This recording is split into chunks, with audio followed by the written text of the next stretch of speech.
It was a cold autumn evening when Jason missed his bus.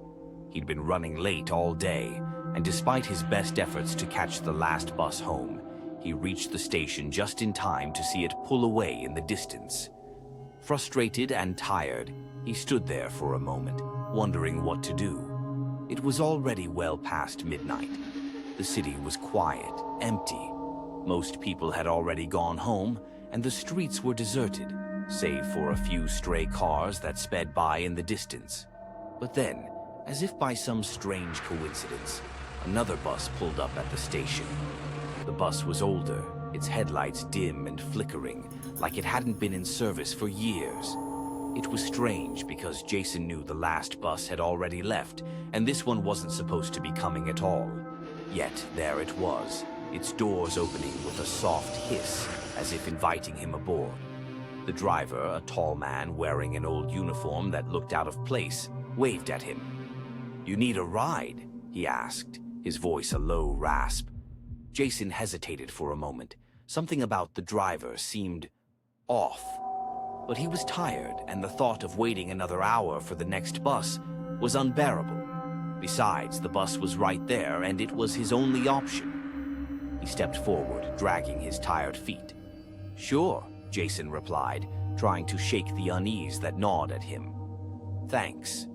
The driver smiled, but it was strange, too wide, too thin, like a grin stretched too far. He didn't say another word, and Jason stepped on, finding a seat by the window. The inside of the bus was dimly lit, the seats old and worn, and there was a musty smell in the air, like it had been unused for a long time. Jason pulled out his phone to check the time, but the screen flickered. The time seemed to change erratically, hours jumping ahead, then back again. He turned the phone off, thinking it was just a glitch. But when he looked up again, he noticed something odd. The streets outside had changed. The city, the familiar landmarks he knew so well, had vanished. The bus was now driving through an unfamiliar stretch of dark, foggy roads. The buildings that lined the streets looked old, decayed, as though they had been abandoned for years. Jason's heart began to race. "Where are we?" he asked, his voice trembling slightly. The driver didn't answer. He simply kept his hands on the wheel, eyes fixed forward. The only sound was the soft hum of the engine and the occasional click of the bus's brakes. Jason tried to calm himself. Maybe he had fallen asleep and was just dreaming. But as the bus continued to roll deeper into the fog, he couldn't shake the feeling that something wasn't right. The streetlights outside flickered and died, leaving only the faint glow of the bus's headlights to cut through the mist. He looked around at the other passengers. There were only a few people on board, shadows in the seats, their faces obscured by the dim light. They were all sitting perfectly still, their eyes vacant, as if they were in some sort of trance. Jason glanced at them nervously, but none of them moved, not a single one. His stomach churned. "Excuse me," he called out to the driver, his voice now louder, more desperate. "Where are we going?" The driver didn't respond, but when Jason looked in the rearview mirror, he saw something that made his blood run cold. A figure, pale and twisted, with hollow eyes and a grin like a gash in its face, was sitting in the very back of the bus, staring directly at him. Jason's breath caught in his throat. He turned quickly, but the figure wasn't there anymore. The seats were empty, just like the rest of the bus. Panic set in. "Stop the bus!" he shouted, standing up abruptly and rushing toward the front. "Let me off!" The driver finally spoke, but his voice was low, like a whisper. "You can't get off. Not yet. You've missed your stop." Jason froze. He backed away slowly, heart pounding in his chest. "What do you mean?" "Where are we? This isn't my stop."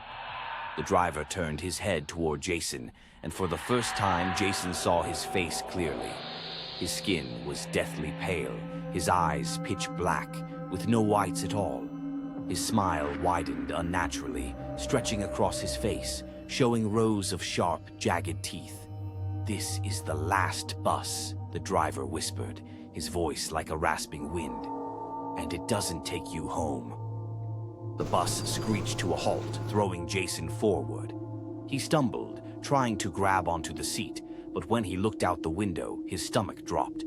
They had stopped at the edge of a graveyard.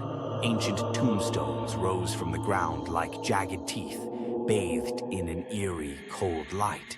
The fog was thick, swirling around the gravestones, making everything feel suffocating. "Get off," the driver said again, this time more forcefully. Jason bolted toward the door, but as soon as he touched the handle, it twisted on its own, locking him inside.